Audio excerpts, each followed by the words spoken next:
In September 2012, a Harvard Divinity School professor walked into an international conference of Coptic scholars in Rome and announced that she had a fragment of ancient papyrus containing words that had never appeared in any known Christian text. The fragment was the size of a business card. It was written in Coptic, the ancient Egyptian language used by early Christians. And in the fourth line, in handwriting that appeared to date to the 4th century AD, were 8 words that immediately set off one of the most explosive controversies in the history of biblical scholarship. The words were, "Jesus said to them, 'My wife.'" The professor's name was Karen King. She was one of the most respected scholars of early Christianity in the world, a specialist in Gnostic texts and the diversity of early Christian communities. She had not come to Rome to make a sensational claim. She had come to present a careful, qualified analysis of a fragment that had been brought to her attention 2 years earlier by an anonymous collector who wanted her to evaluate it. She named the fragment the Gospel of Jesus' Wife. She was explicit that it did not prove Jesus was married. It was a fragment of a later text, not an eyewitness account, and could simply be evidence of a debate that existed in some early Christian communities. But the words were there, and the world did not respond with careful qualification. The story that followed, over the next 4 years, involved the Vatican, forged documents, a Florida pornography website, a shadowy German antiquities dealer, investigative journalists, and a chain of deception so elaborate and so consequential that it became one of the most stunning episodes in the history of biblical archaeology. And underneath all of it, older and stranger than any modern forgery, was the real historical question that the fragment had briefly lit up like a flare. What do we actually know about Mary Magdalene, about the women around Jesus, and about why the earliest surviving records of their roles look so different from the picture that emerged from the institutional church centuries later? Start with what happened in Rome. King's announcement produced the response you'd expect when the words Jesus and wife appear in the same sentence at an academic conference. News organizations around the world ran the story within hours. The Vatican's newspaper, L'Osservatore Romano, dismissed the fragment almost immediately, calling it a fake, though they did so before any scientific analysis had been conducted, which itself became a point of controversy. Scholars who specialized in Coptic manuscripts began examining photographs of the fragment and raising questions about the grammar, the handwriting, and the way the ink sat on the papyrus. Some said it looked right. Others said something was off. King submitted the fragment for scientific testing. The results, published in 2014 in the Harvard Theological Review alongside King's full analysis, were striking.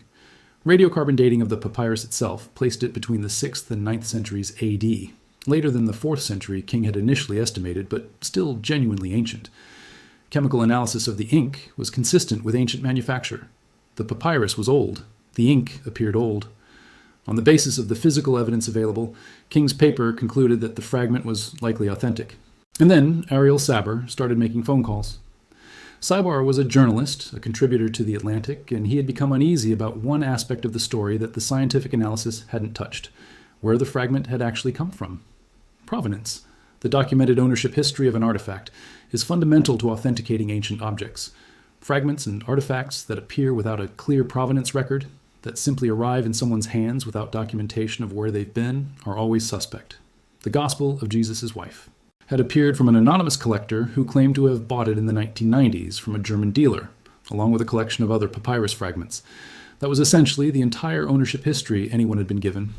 Sabar spent months tracing the fragment's origins. What he found, published in a long investigative piece in The Atlantic in 2016, was a trail that led to a man named Walter Fritz, a German-born former student of Egyptology who had been dismissed from his studies, had later worked briefly at a museum in Berlin that housed a significant Coptic papyrus collection, and who had subsequently moved to Florida, where he ran a pornography website with his wife. Fritz had the knowledge of Coptic manuscripts and the access to historical models that would be needed to produce a convincing forgery.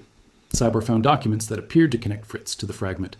When Saber confronted Fritz with his findings, Fritz neither confirmed nor denied that he had forged the fragment, giving evasive answers that satisfied nobody.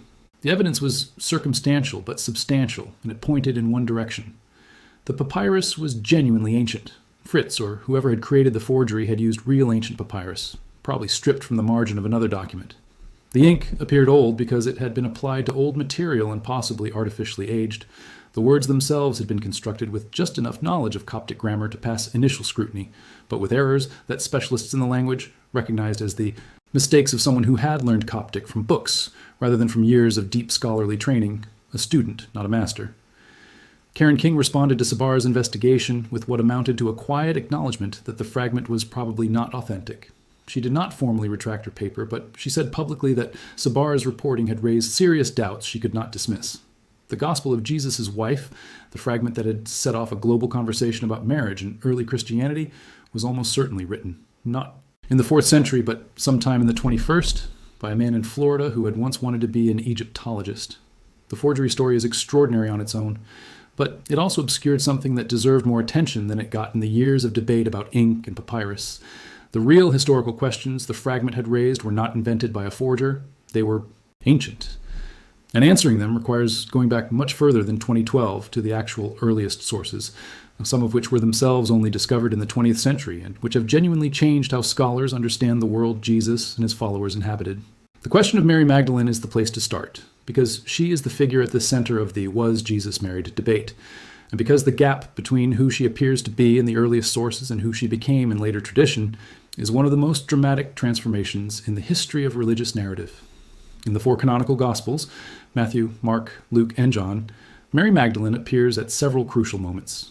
She is present at the crucifixion when almost all of the male disciples have fled. She is among the women who go to the tomb on Easter morning. In the Gospel of John, she is the first person to encounter the risen Jesus and the first person commissioned to tell others what she has witnessed. The Gospels do not describe her as a prostitute. They do not describe her as a sinner in any sexual sense. Luke's Gospel mentions that 7 demons had been driven out of her, a description associated in the ancient world with illness or spiritual affliction, not with moral failing. That is essentially everything the canonical Gospels say about her directly. The identification of Mary Magdalene as a reformed prostitute came not from the Gospels, but from a sermon preached by Pope Gregory I in 591 AD, 6 centuries after the events described in the New Testament. Gregory conflated 3 separate women mentioned in the Gospels: Mary Magdalene, Mary of Bethany, and an unnamed woman described as a sinner who anoints Jesus' feet. There is no textual basis for treating these as the same person, and the Eastern Orthodox Church never accepted the conflation. But in Western Christianity, Gregory's sermon became enormously influential, and the image of Mary Magdalene as a penitent prostitute dominated Western art, devotion, and popular understanding for over 1,000 years. The Reformation-era Catholic Church eventually acknowledged the conflation was probably an error, and in 1969, the Roman Catholic Church officially separated the liturgical feast days of the 3 women Gregory had merged. A quiet, formal acknowledgement that Mary Magdalene and the unnamed sinner of the Gospels were not the same person. But the image had been fixed in the culture for 14 centuries, and it proved far more resilient than a liturgical calendar adjustment. Here is where the 20th century discoveries become important. In December 1945, an Egyptian farmer near the town of Nag Hammadi broke open a sealed clay jar while digging for institutional church in the 2nd and 3rd centuries and had largely disappeared from the historical record. They included the Gospel of Thomas, the Gospel of Philip, and a fragmentary text called the Gospel of Mary, which many scholars believe refers to Mary Magdalene. The Gospel of Mary, known from fragments dating to the 2nd or 3rd century AD, portrays Mary as a figure of significant spiritual authority, someone who has received private teachings from Jesus that the other disciples have not received, and who must defend her spiritual knowledge against challenges from Peter and Andrew. The Gospel of Philip, another Nag Hammadi text, contains a passage describing Mary Magdalene as the companion of Jesus and saying that he loved her more than all the other disciples, and that he used to kiss her often on what the manuscript's damaged text leaves ambiguous. A gap in the papyrus at the crucial word has generated enormous speculation. None of this proves Jesus was married. These texts were written well after the 1st century. They represent minority traditions that the emerging fertilizer and found 13 leather-bound codices, books containing 52 texts written in Coptic, most of them previously unknown to scholarship.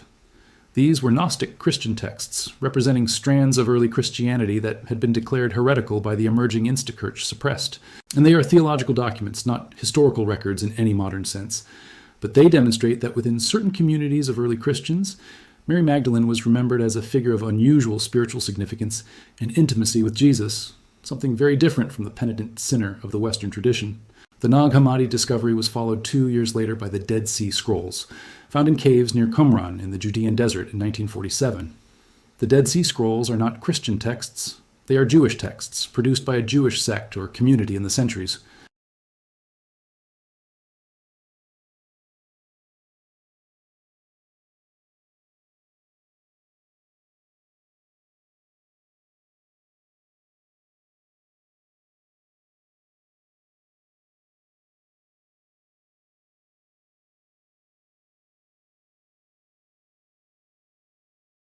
more contested, and more textually rich than previously understood, and that Jesus and his early followers emerged from and were in conversation with a world of intense religious debate and experimentation.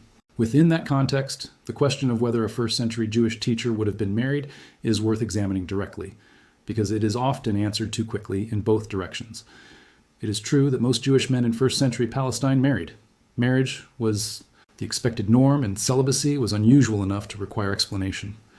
The Essene community associated with Qumran is one of the few documented groups that practice celibacy, and they were exceptional enough that ancient writers commented on it. On this basis, some scholars argue that if Jesus had been unmarried, it would have been remarkable enough that the Gospels would have addressed it, that the silence on the subject is itself surprising. Other scholars push back. The Gospels are not biographical documents in any modern sense. They were written for specific theological purposes, and they omit enormous amounts of information about Jesus' life that we might consider basic, including most of his childhood, his education, and most of his adult years before his public ministry began. The absence of a wife in the narrative doesn't prove there wasn't one. It proves the gospel writers didn't include one, which is a different thing. What the historical evidence does and doesn't support can be stated fairly clearly. There is no first-century document that states Jesus was married. There is no first-century document that states he was not married. The texts that portray Mary Magdalene as a figure of special spiritual intimacy with Jesus date from the 2nd century at the earliest, and represent traditions that were deliberately excluded from the emerging canonical consensus. The scholarly mainstream treats the marriage question as genuinely unanswerable on the available evidence, not a cover-up, not a proven fact, but an open historical question to which the surviving sources don't give us enough information to answer. What is not unanswerable, and what the real scholarship has made considerably clearer over the past century, is the question of Mary Magdalene's role and reputation.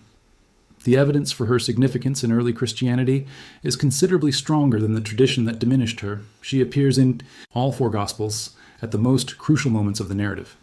She is remembered in some early Christian communities as a teacher and a recipient of special revelation.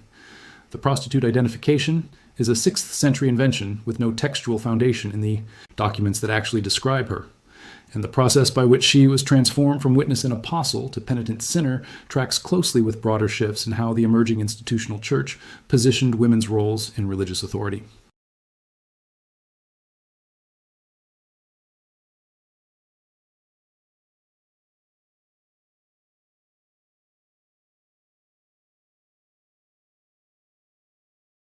"591 AD became more real to most people than any of the women the earliest texts actually describe. The forged gospel of Jesus' wife, for all the chaos it caused, briefly returned attention to genuine questions that the historical record raises and that the invented tradition had papered over for 14 centuries. The papyrus Karen King held in Rome was almost certainly fake. But the questions it pointed toward are entirely real, and the answers the actual evidence offers about who Mary Magdalene was, about what the earliest Christian communities believed, and about how tradition can diverge so dramatically from its own origins, are more interesting than anything a forger in Florida could have invented. The Walter Fritz story itself deserves a closer look, because the mechanics of how the forgery worked, and how it nearly succeeded, reveal something important about how authentication works in the world of ancient manuscripts, and about the vulnerabilities that even the most rigorous scholarly processes have when a forger is skilled enough and patient enough. Fritz had studied Egyptology briefly at the Free University of Berlin in the 1980s before being asked to leave the program. He had subsequently worked for a short period at the Egyptian Museum in Berlin, which holds one of the most significant collections of Coptic papyri in the world. That access mattered. He would have handled real ancient manuscripts, understood how they looked and felt and aged, and had the opportunity to observe how scholars evaluated them. He moved to the United States, settled in Florida, and built a career that had nothing to do with Egyptology. But he retained the knowledge. The forgery he produced, if Sabar's identification is correct and the circumstantial evidence is strong, was technically sophisticated in ways that explain why it initially passed scientific scrutiny. The papyrus was genuinely ancient. He had found, or created real 4th to 6th century papyrus to write on, possibly by stripping a blank margin from an authentic but otherwise unremarkable ancient document. The ink appeared to be consistent with ancient materials, and the Coptic text itself, while containing errors that specialists could identify, was close enough to authentic 4th century Coptic writing to pass the initial examination of scholars who were looking at photographs rather than the physical object. What gave it away, ultimately, was not the physical analysis, but the provenance investigation. Ancient manuscripts do not appear from nowhere.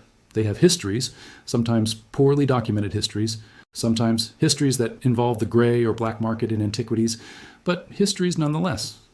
The Gospel of Jesus' Wife had essentially no history before the 1990s, was accompanied by a typed letter in German that itself appeared to contain suspicious anachronisms and led, when traced, to a man who had the knowledge, the motive, and the opportunity to have produced it. The episode highlighted a vulnerability that the world of ancient manuscript authentication has grappled with for decades. Scientific dating can tell you when the material an object is made of was produced. It cannot tell you when the writing was applied to that material. A forger with access to genuinely ancient blank papyrus and knowledge of how to produce ink consistent with ancient formulas can fool radiocarbon dating and chemical analysis entirely, because those tests are measuring the age of the substrate, not the age of the inscription. The only protection against this kind of forgery is provenance, a documented, verifiable chain of ownership, going back to a legitimate excavation or collection. And provenance is exactly what the antiquities market, particularly for manuscripts, has historically been weakest at providing.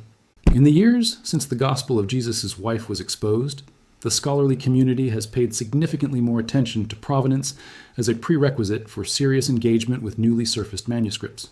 Several other high-profile manuscript announcements, including a supposedly early fragment of the Gospel of Mark that surfaced around the same time, have been subjected to more rigorous scrutiny and have similarly collapsed under investigation. The forgery wave of the 2010s, of which the Gospel of Jesus' Wife was the most prominent example, has made biblical archaeology considerably more cautious and considerably more skeptical of dramatic announcements attached to objects without documented histories. But Karen King's experience also raises a harder question, one that doesn't have a clean answer.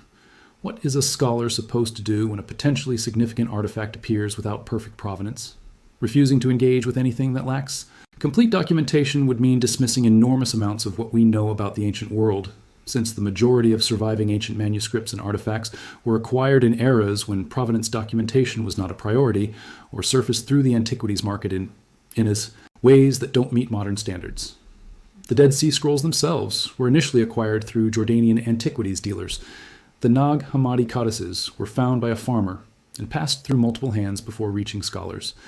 If the standard for engagement had been perfect documented provenance, neither of those discoveries would have entered the scholarly record. King's error was arguably not in taking the fragment seriously. A scholar of her expertise had reason to believe it merited examination. The error, which she herself acknowledged, was in publishing before the provenance questions had been fully investigated. The science said the material was old, but science and history are different disciplines, and the historical questions about where the fragment came from and who had handled it deserve the same rigorous investigation as the chemical composition of the ink. What the whole episode ultimately demonstrated is that the questions surrounding early Christianity, Mary Magdalene, and the diversity of early Christian belief are magnetic enough, powerful enough in their cultural resonance, that a small piece of papyrus with the right words on it can immediately capture global attention and generate enormous scholarly debate. That magnetism exists because the questions are genuinely open, genuinely important, and genuinely unresolved. The institutional answers: Mary Magdalene was a prostitute. Jesus was certainly unmarried. The canonical Gospels tell the complete story, are not what the oldest available evidence actually supports. The real history is messier, more contested, and more interesting than the tidy tradition that developed over centuries. And that is why a forged fragment could cause so much disruption. It landed in territory that was already unsettled. It pointed at questions that real scholars have been genuinely debating with real evidence for decades. The forgery was fake. The debate it briefly illuminated was entirely real, and it was happening long before Walter Fritz picked up a pen, and it will continue long after the Gospel of Jesus' Wife is a footnote in the history of biblical forgeries. The Vatican's immediate dismissal, before any scientific analysis, told its own story. So did the global audience that hung on every development. The question of who Jesus was, who the people closest to him were, and how the tradition that grew from his life relates to the history behind it is one that remains genuinely alive. Not because of any papyrus fragment, real or forged, but because the distance between the earliest sources and the tradition that developed from them is real, documented, and still being carefully mapped by scholars who have spent their careers in the oldest available texts. What those texts show, stripped of 14 centuries of accumulated interpretation, is a Mary Magdalene who stood at the tomb when others had fled, who was the first witness to the resurrection in the tradition that most influenced Western history, and whose reputation was quietly dismantled by a single sermon 600 years after her death.